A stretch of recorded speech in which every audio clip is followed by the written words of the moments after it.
Welcome to the Deep Dive. Today we are taking on a monumental figure, Socrates. He is the philosopher who stands right at the crossroads of Western thought, so influential that historians actually divide Greek philosophy into everything before him and everything after him. Yet, despite this huge status, he left us absolutely nothing written by his own hand. And that single fact, it really defines this entire deep dive for you, the learner. Socrates is, well, he's simultaneously the most famous, most quoted, and maybe the most mysterious figure in the whole canon. We know the basics, the historical facts. He lived 469–399 BC. He was put on trial, and yes, he was executed. But who the man really was, his actual philosophy, that's what scholars call the Socratic Problem. That's a massive puzzle, isn't it?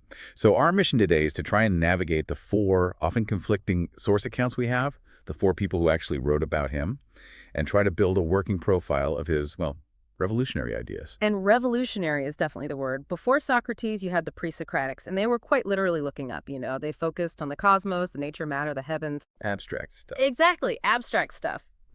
Socrates is credited with completely changing philosophy's direction, bringing it, as they say, down from the heavens to the earth. He shifted the focus away from nature and onto us, concrete, practical ethics, political life. He basically made philosophy about how we should live, not just what the universe is made of. Precisely. He made it personal, urgent. Okay, so let's tackle that first mystery right away. Why the silence? Why deliberately leave no written legacy? Seems odd. It does seem odd, but it's a kind of paradox of writing that he apparently found deeply frustrating. Our sources suggest two really powerful reasons. First, he believed that written text, well, it makes the human mind passive, a bit lazy even. How so? Well, reading allows you to just sort of absorb an idea without having truly grappled with it yourself. You haven't done the work. Okay, so if you write down the answers, you're actually denying the student the whole process of discovery, the struggle. Exactly right. And the second reason is maybe even more profound.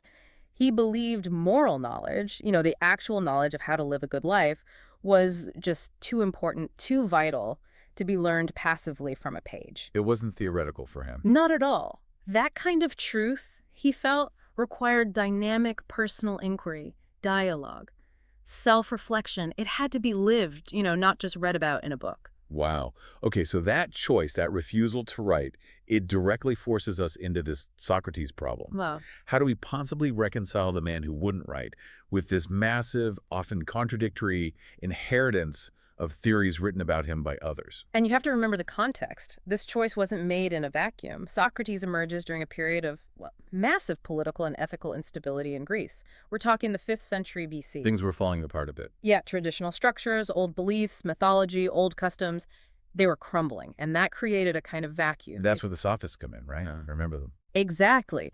The sophists rushed into that vacuum. They promoted a kind of extreme individualism and the idea that basically material success, winning arguments, that was the good life. So it was about rhetoric and persuasion, not necessarily truth. Pretty much. Personal gain, rhetorical dominance. Socrates saw that the moral compass was essentially broken, and he stepped in. He was this creative genius who basically had to invent a new standard for what philosophy should even be. Okay, right. Let's unpack this then. Since the man himself left no instruction manual, we're completely reliant on these four people who wrote about him. And as you said, they painted four wildly different pictures. That's right. We've got a playwright, a historian, and two philosophers. And their takes range from, hostile caricature all the way to loving, almost worshipful idealization. It's quite a spread. So where do we start? Maybe with the one that was actively harmful to him, Aristophanes. Yeah, let's start there. Aristophanes, the famous comic playwright, he gives us the caricature. This is in his play The Clouds, which was actually performed when Socrates was still alive, around 423 BC. Now, Aristophanes was a conservative guy, a patriot, and he wasn't just attacking Socrates, really. He was using comedy to attack philosophy and these new intellectual trends in general. So Socrates became a symbol. A symbol and a convenient target. Aristophanes basically mashed together three negative stereotypes into one character that he called Socrates. You had the sophist, teaching people how to make the weaker argument seem stronger for money. Then you had the atheist natural philosopher, studying bugs and stars and denying the traditional gods. Okay. And finally, the ascetic moral teacher, dirty, shoeless, completely indifferent to worldly things, looking down on society. He lumped them all together. And that image stuck. Sounds pretty damaging. Oh, it absolutely did. It fueled public opinion, that existing distrust of intellectuals and new ideas. It certainly helped create the suspicion that eventually, led to his trial and execution years later. It gave people a simple negative image to latch onto. Right. So a very negative portrait. Who's next? Xenophon. Yes, Xenophon. He was a contemporary, a soldier, a historian, not really a philosopher in the deep sense. He wrote works like Memorabilia and an Apologia, a defense of Socrates. Xenophon gives us the portrait of the moral teacher. He really emphasized Socrates' incredible moral character, his self-control, his patriotism, his dedication to ethical teaching. Practical stuff too, right? Yeah. Didn't he write about Socrates discussing household management? He did, in the Economicus. Xenophon shows Socrates talking about very down-to-earth things like physical health, running a household effectively. He paints him as this pillar of civic virtue, almost the ideal citizen. But there's a but, isn't there? There's a limitation, yes. Xenophon seems to have only partially grasped the philosophical depth. His account lacks what scholars call the paradoxical dimension, that deep irony, the relentless questioning method. The Socratic method itself. Kind of. Xenophon saw the man's moral integrity, his practical side, his discipline, things a soldier would respect. But he seems to have missed the sheer philosophical power, the way Socrates used questioning to dismantle people's assumptions and force them to think. He saw the saint, perhaps, but not the revolutionary thinker. Okay, that makes sense. The soldier saw the discipline, but maybe missed the intellectual combat. Yeah. So now we turn to the big one. The figure most responsible for the Socrates we think we know. Plato. Plato, yes. His privileged student. Undoubtedly the most important source, simply because he had the philosophical horsepower to actually understand what Socrates was doing. But that's double-edged sword. Right. It is. That's the advantage and the disadvantage. Plato could grasp the true value, the genius of Socratic teaching. But Plato was a brilliant philosopher in his own right, and as his own system developed, his theory of forms, his metaphysics, he started using the character of Socrates in his dialogues as a mouthpiece. To voice Plato's ideas, not necessarily Socrates' original ones. Exactly. The character Socrates starts explaining Platonic doctrines that the historical Socrates likely never held. So how on earth do scholars try to separate the two? How do you figure out where Socrates ends and Plato begins? It's a huge challenge. The main tool is what's called the developmental approach. Scholars analyze the style, the topics, the philosophical content of Plato's dialogues, which were written over decades. Generally, the earliest dialogues are thought to be the most Socratic. In these, Socrates is mainly refutative. He asks questions, pokes holes in arguments, shows people their ignorance, but doesn't necessarily offer big positive doctrines. He's the questioner, the gadfly. Precisely. Then you get the transitional and late dialogues. And that's where you really see Plato's own distinct metaphysical system taking center stage, being explained by the character Socrates. So the early dialogues are usually seen as our best bet for hearing something closer to the historical Socrates. Okay, that's a helpful distinction. Early Plato, more likely Socrates. Later Plato equals more likely Plato. And finally, source number 4, Aristotle. Aristotle. Now, he wasn't a direct contemporary. He was born about 15 years after Socrates died, but he was Plato's student for nearly 20 years, so he knew the tradition intimately. And what does he offer? A different perspective again. He offers the objective analyst, you could say. Because he wasn't there, and because he was such a systematic thinker himself, Aristotle provides a more critical, maybe unbiased evaluation. He wasn't driven by the same personal loyalty as Plato or the defensiveness of Xenophon. He wasn't emotionally invested in the same way. Right, and Aristotle is crucial because he specifically credits Socrates with pioneering two things that are absolutely fundamental, not just for philosophy, but for science.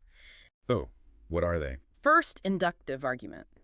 The method of moving from specific, concrete examples to broader generalizations or principles. Okay, seeing a pattern in the particular. Exactly. And second, the establishment of general definitions. The relentless Socratic quest to find the stable, unchanging essence of concepts. What is justice? What is courage? What is beauty? Not just listing examples, but getting to the core definition. So Aristotle saw Socrates as laying the groundwork for a logical method. He absolutely did. He saw him as a crucial figure in the development of rigorous thought. Okay, this is fascinating. We have these 4 lenses: the caricature, the moralist, the idealized philosopher, the objective analyst. Now let's try to synthesize. What can we say about the man's core life and ideas? You mentioned this unity of thought and action. Yes, and this is where it gets really compelling, I think. For Socrates, philosophy wasn't some abstract system you studied in a room. It was fundamentally a way of life. His beliefs were totally inseparable from his actions. What he thought dictated how he lived, minute to minute. That's quite a standard. It really is, and you see this embodied even in his physical appearance, which was, well, famously unconventional. Greek culture at the time strongly equated physical beauty with inner goodness, the kalokagathia ideal. Beautiful and good were linked. Very much so. Yet, all sources agree Socrates was, frankly, ugly. He had this snub nose, bulging eyes, pot belly, apparently walked like a duck, just completely defied the Athenian A ideal. walking contradiction. A living paradox. Yet despite this, he had this incredibly captivating effect, especially on the aristocratic youth of Athens. They were drawn to his mind, his arguments, his sheer presence. He challenged their assumptions about everything, including beauty and goodness. He made them think beyond the surface, which leads us, I suppose, to maybe his single biggest philosophical contribution, the idea of the soul, the psyche. Yes, the discovery of the soul, or perhaps the redefinition of the soul. Before Socrates, the psyche was often seen as a kind of life force, or maybe a ghostly shadow that survived death. Socrates revolutionized this. He defined the psyche as the seat of our conscious personality. It's our intellect, our moral character, our capacity for reason, the logos. It's what makes you you. So not just breath or life, but the actual core of our being, our moral self. Exactly. And if the soul is the core, the most important part of us, then the body? Well, the body is just an instrument, a tool the soul uses. And that changes everything ethically, doesn't it? Completely. It leads directly to his most famous maxim. The highest human duty is to care for your soul, to cultivate virtue, understanding, and moral goodness. Because, as he famously declared at his trial, the unexamined life is not worth living. Wow. That focus on the soul and reason must be what drives those famous, maybe difficult, Socratic paradoxes in ethics. It absolutely is. The most central one, and maybe the hardest to swallow, is the idea that virtue is knowledge. Episteme. Meaning the only real good is knowledge or wisdom, and the only real evil is ignorance. Everything else, wealth, health, reputation, is secondary, morally neutral. Okay. That's pretty radical. It gets more radical. The direct implication of virtue as knowledge is the denial of what the Greeks call akrasia, moral weakness. Weakness of will. Wait, he thought weakness of will doesn't exist. That nobody chooses to do wrong if they know it's wrong. That's precisely his argument. He claimed it's impossible to knowingly choose what is truly bad for you, for your soul. If someone chooses something harmful, say they indulge in excess or act unjustly, Yeah. Socrates would argue they didn't have a failure of willpower, they had an intellectual error. They miscalculated, they mistook something bad for something good, perhaps because it offered some immediate pleasure or avoided some immediate pain. So if I know smoking is bad for my long-term health, but I light up anyway, Socrates says I didn't really know, or I misjudged the immediate pleasure versus the long-term harm. Essentially, yes. You made an error in calculation about what constitutes your true good. It's an intensely intellectualist view of human psychology and morality. It basically removes the idea of consciously choosing evil despite knowing better. That's a lot to wrestle with. It seems to miss something about human experience, maybe. Many people have thought so, but that was his position. And this intense intellectualism, this belief in knowledge as the key, absolutely shaped his political views too. Right, you mentioned his criticism of democracy. How did that connect? Well, if virtue is knowledge, then ruling governance must be an art, a techna, like medicine or architecture. It requires specialized knowledge and skill. You wouldn't choose a doctor by popular vote, would you? Or pick a ship's captain by drawing lots. No, you want someone who actually knows navigation or medicine. Exactly. So Socrates looked at Athenian democracy where many officials were chosen by lot, and major decisions were made by majority vote of often uninformed citizens, and he found it absurd. Dangerous, even. Because governing well requires expertise, not just popularity or chance. Precisely. He argued that governing is one of the most serious arts, and entrusting it to amateurs or swayed crowds was nonsensical. He saw himself, ironically, as maybe the only true statesman in Athens. Why? Because he was trying to improve people. Because he claimed his whole mission was to make the citizens morally better, to care for their souls. He prioritized what is best for them, ethically speaking, over simply giving them what is most pleasing, which he dismissed as mere flattery, not true leadership. That kind of talk Probably didn't win him many friends in high places. You can imagine. That profound fundamental criticism of the democratic system, combined with his unsettling effect on the youth, absolutely contributed to his downfall. The charges brought against him, corrupting the youth, inventing new gods, they look very much like politically motivated accusations disguised as religious ones. And his trial. His defense wasn't exactly an apology, was it? Not even close. His defense, as Plato presents it in the Apology, was basically a defiant manifesto of his entire life's work. He argued he was fulfilling a divine mission, a command given by the god Apollo via the Oracle of Delphi. The oracle story, Yeah. right? That he was the wisest because he knew nothing. That's the one. His mission, as he saw it, was to be a gadfly, sent by the gods to sting the lazy horse of the Athenian state awake, to force people to examine their own lives and beliefs, to show them their own ignorance. So, far from corrupting youth, he saw himself as their greatest benefactor. Absolutely. And his behavior after being convicted just cemented this image. When the court asked him to propose his own penalty instead of suggesting exile or a fine, What did he do? he ironically suggested he deserved a reward, free meals for life at the Prytaneum, the city hall where heroes and Olympic victors were honored. His way of saying, I've served this city, I haven't harmed it. That takes some nerve. And then the famous refusal to escape prison. That's in Plato's Credo dialogue, right? Yes, the Credo. His wealthy friends had arranged everything, bribed the guards, got a boat ready. Escape would have been easy, but Socrates refused. Why? On what grounds? He argued that by choosing to live his entire life in Athens, benefiting from its laws and society, he had entered into an implicit contract, a kind of social agreement with the laws of Athens.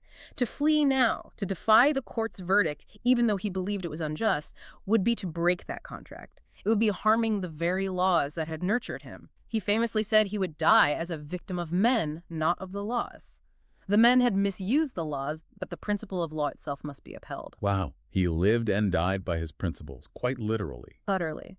But we can't quite finish without touching on two elements that seem, well, less rational, almost mystical in a way. They add another layer of complexity to him. Okay. What are they? First, there's the daemon, or daimonion, his divine sign. Oh, yes, the inner voice. Sort of. He described it as a divine voice or sign he'd had since childhood. But what's really fascinating, and the sources seem to agree on this, is that it was strictly negative.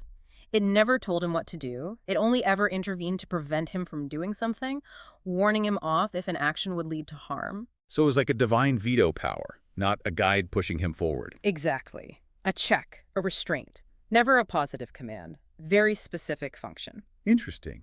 And the second irrational element. That would be eros, love. Socrates actually claimed, maybe ironically, maybe seriously, that the one subject he was an expert in was ta erotica, the art of love. But not in the way we might usually think. Definitely not purely physical. This Socratic or Platonic eros is presented as a deeply spiritual, intellectual force. It contrasts with the more common pursuit of physical beauty. For Socrates, eros was this dynamic, creative energy within the soul. Energy for what? Energy that pulls the soul upwards, towards its ultimate desire and realization.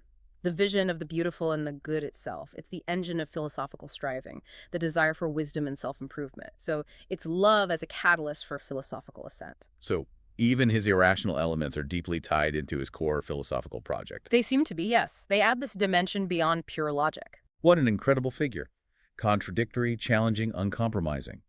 It really seems Socrates was the living embodiment of philosophy as a way of life, prioritizing self-knowledge, questioning, moral integrity above everything, comfort, reputation, even life itself. Absolutely. I think his enduring legacy isn't necessarily a set of doctrines or answers he provided. It's the standard he set, the standard of radical, relentless, self-critical inquiry. He fundamentally taught Western thought how to question, how to seek definitions, and maybe most importantly, how to connect philosophical thought to the urgent question of how one ought to live. A standard we're still grappling with today. Okay, to leave you, our listener, with a final provocative thought from this deep dive, something to chew on. If Socrates truly believed that all wrongdoing, all evil, stems ultimately from intellectual error, a failure to correctly calculate what is truly good for us, then what crucial element of human psychology might he have been missing or underestimating? And how does that very challenging Socratic idea push against your own understanding of why people sometimes do things they know, or at least suspect, they shouldn't? We'll leave you to wrestle with that one. Thanks for joining us on the Deep Dive.